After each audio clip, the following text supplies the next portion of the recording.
Hi friends, welcome to నాటు వైద్యం.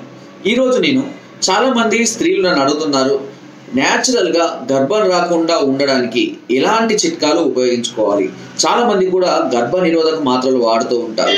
ఎందుకంటే కొంతమందికి సేఫ్టీలు ఉపయోగించడం అనేది ఇంట్రెస్ట్ ఉండదు మగవాళ్ళకు. అలాంటి సందర్భాల్లో సేఫ్టీ లేకుండా కలిసినప్పుడు ప్రెగ్నెన్సీ వచ్చే అవకాశాలు చాలా ఎక్కువగానే ఉంటాయి. అయితే అలాంటి సందర్భాల్లో కూడా న్యాచురల్గానే మనము ఈ గర్భ నిరోధక చిట్కాల ద్వారా ప్రెగ్నెన్సీ రాకుండా చేసుకోవచ్చు.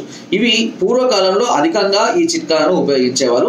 సో దాని ద్వారా వారికి ఎప్పుడు పిల్లలు కావాలంటే అప్పుడు లేకుండా చిట్కాలు లేకుండా ప్రయోగించడం, అదేవిధంగా వద్దు అనుకున్నప్పుడు ఈ చిట్కాలను ఉపయోగించుకోవడం లాంటివి చేసుకునేవాళ్ళు. దీనికి ఎలాంటి చిట్కాలను ఉపయోగించుకోవాలని మనం తెలుసుకుందాం. ఎలాంటి సైడ్ ఎఫెక్ట్స్ ఉంటాయి, భయపడవలసిన అవసరం అయితే లేదు. కానీ మీరు ఈ పిల్స్ కనుక ఐపిల్ లాంటివి కానివ్వండి, గర్భనిరోధక మాత్రలు కనుక మీరు వాడినట్లయితే కొద్ది రోజుల్లో గర్భాశయ క్యాన్సర్లు కానివ్వండి, లేదా మరే ఇతర సమస్యలు అయినా కూడా వచ్చి సైడ్ ఎఫెక్ట్స్ వల్ల అసలు పిల్లలు పుట్టక గర్భసంచి తీసేయించుకున్న వాళ్ళు కూడా చాలా ఎక్కువ మంది ఉన్నారు. సో చాలా మంది కూడా ఈ గర్భాశయ క్యాన్సర్ రావడానికి ఇది కూడా ఒక రకమైనటువంటి కారణం. ఎక్కువగా ఈ పిల్స్ వాడకూడదు. ముఖ్యంగా నేను ఒక విషయం చెప్తాను. ఫర్ ఎగ్జాంపుల్, ఏ స్త్రీకైనా సరే డేట్ వచ్చింది అనుకోండి, ఓకేనా, నెలసరి వచ్చింది అనుకోండి, 1 నుండి 5 రోజులలో అయిపోతుంది మ్యాక్సిమంగా. 5 నుంచి 12 రోజుల వరకు కలిసిన, అంటే ఎలాంటి సేఫ్టీ లేకుండా కలిసిన పిల్లలు పుట్టే అవకాశం అయితే ఉండదు. 12 నుంచి 16 మధ్యలో ఇది ప్రెగ్నెన్సీ పీరియడ్ అంటారు. ఆ టైంలో మాత్రమే స్త్రీలకు అండాలు రిలీజ్ అవుతుంది. కాబట్టి ఆ టైంలోనే ఎక్కువగా పిల్లలు పుట్టడానికి అవకాశం అనేది అధికంగా ఉంటుంది. తర్వాత 16 నుండి మళ్ళీ మీరు డేట్ వచ్చే వరకు ఎప్పుడు కలిసినా కూడా పిల్లలు పుట్టే అవకాశం అయితే లేదు. కానీ ఈ 5 రోజులు మీరు తీసుకోవాల్సిన జాగ్రత్తలు ఏంటి, ఈ 5 రోజుల్లో కూడా కలిసినా కూడా పిల్లలు పుట్టకుండా ఉండడానికి ఎలాంటి జాగ్రత్తలు తీసుకోవాలో తెలుసుకుందాం.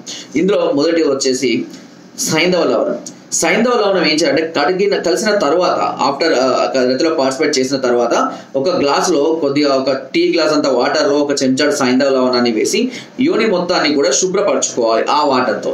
అలా రోజు కనుక శుభ్రపరచుకుంటే, 5 రోజులు కనుక శుభ్రపరచుకుంటే ఎట్టి పరిస్థితుల్లో కూడా గర్భం అనేది నిలవడానికి అవకాశం అనేది ఉండదు, గర్భం రావడానికి అవకాశం ఉండదు. అండ్ ఎప్పుడు కూడా ఎత్తుగా పడుకోవడం అనేది, అంటే తల ఎత్తు పెట్టి నడుము ఎత్తు పెట్టి పడుకోవడం అనేది అవసరం. ఎందుకంటే వీర్యం అనేది కిందికి జారిపోయే విధంగా చేసుకోవాలి. కొన్ని సందర్భాల్లో తుమ్ములు లాంటివి వచ్చినా, దగ్గులు లాంటివి వచ్చినా కూడా యోనిలోకి ఉన్నటువంటి వీర్యం అనేది ఆటోమేటిక్గా బయటికి రావడం కూడా జరుగుతూ ఉంటుంది. మీకు ఒకవేళ ఇబ్బంది లేదు అని అనుకుంటే కలిసిన తర్వాత తుమ్ములు కానీ దగ్గులు కానీ చేసే విధంగా, అంటే ముక్కులో ఏదైనా పెట్టుకునే ఏమవుతుందో తుమ్ము వచ్చేస్తుంటుంది. ఇలా చేసుకున్నా కూడా వీర్యం అనేది పైకి ఎక్కకుండా కిందికి వచ్చేస్తూ ఉంటుంది. అండ్ ఎప్పుడు కూడా డౌన్ గా ఉండే విధంగా, వీర్యం పైకి వెళ్ళకుండా డౌన్ గా ఉండే విధంగా పార్టిసిపేషన్ చేసే అవసరం విధానం అనేది చూసుకోండి. సో ఇది సైంధవ లవణం ఒక చిట్కా. ఇంకా మరొక చిట్కా ఉంది. దీనికి వచ్చేసి మోదుగ చెట్టు యొక్క ఆకుల ఈ కాడలు ఉంటాయి కదండి, మోదుగ చెట్టు యొక్క కాడలు ఉంటాయి కదా, ఈ కాడల్ని తీసుకొని వచ్చి బాగా మెత్తగా దంచి దీనిలో ఒక చెంచాడు ఈ ముద్దకు ఒక చెంచాడు తేనె, ఒక చెంచాడు నెయ్యి కలుపుకొని మెత్తగా దంచుకోవాలి. ముద్దలాగా మెత్తగా దంచుకున్న తర్వాత దీన్ని యోనికి అప్లై చేసుకొని పార్టిసిపేట్ చేసుకోవచ్చు. దీనివల్ల ఏమన్నా ఇబ్బంది అయితే సార్, లోపలికి పోతే ఏమైనా ప్రాబ్లమ్స్ అని కూడా మళ్ళీ డౌట్స్ వస్తాయి. ఏ ప్రాబ్లం ఉండదు, మళ్ళీ తర్వాత మనం శుభ్రపరచుకోవచ్చు. సో ఇలా పార్టిసిపేట్ చేయడం వల్ల కూడా ఎలాంటి అసౌకర్యాలు ఉండవు. అదేవిధంగా పిల్లలు పుట్టే అవకాశం చాలా చాలా తక్కువగా ఉంటుంది, అసలు ఉండదని కూడా చెప్పుకోవచ్చు. అంతేకాకుండా ఇదే ముద్దను ఒకటి చిన్న కుంకుడుకాయ మోతాదులో ఉదయం ఒకటి రాత్రి ఒకటి మనం నోటి ద్వారా తీసుకున్నా కూడా కనెక్ట్ అవ్వడానికి అవకాశం అనేది చాలా తక్కువ. అంటే ఒక పిల్స్ లాగా, గర్భ నిరోధక మాత్ర లాగా ఇది ఉపయోగపడుతుంది. సో ఆ విధంగా కూడా నువ్వు ఉపయోగించుకోవచ్చు. లేదా వేప చెట్టు యొక్క బెరడు తీసుకొని వచ్చి దాన్ని బాగా మెత్తగా దంచి, కొద్దిగా నీరు పోసి మెత్తగా దంచి కొంచెం రసాన్ని తీసి, ఈ రసాంతో కూడా మీరు కలిసిన తర్వాత యూరిన్ కనుక శుభ్రపరచుకుంటూ ఉన్నట్లయితే పిల్లలు పుట్టే అవకాశం అనేది దాదాపుగా ఉండదు. సో ఈ విధంగా న్యాచురల్ గానే మనము పిల్లలు పుట్టకుండా కేవలం ఎన్ని రోజులు, ఇది 5 రోజులు మాత్రమే వాడుకుంటే చాలు. తర్వాత 5 రోజుల తర్వాత పుట్టే అవకాశాలు ఎలాగూ ఉండవు. కాబట్టి ఈ 5 రోజులు ఇలాంటి జాగ్రత్తలు తీసుకుంటే తప్పకుండా ఎలాంటి సమస్య లేకుండా పిల్లలు పుట్టే అవకాశం అనేది ఉండదు. సో సైడ్ ఎఫెక్ట్స్ మాత్రం ఏమి ఉండవు, భయపడాల్సిన అవసరమే లేదు. ఇంకా లేదు సార్ అనుకుంటే 5 రోజులు సేఫ్టీగా ఉండడమో లేదా దూరంగా ఉండడమో చేయడం వల్ల పిల్లలు పుట్టే అవకాశం చాలా తక్కువగా ఉంటుంది. సో ఈ విధంగా చేసుకోవచ్చు.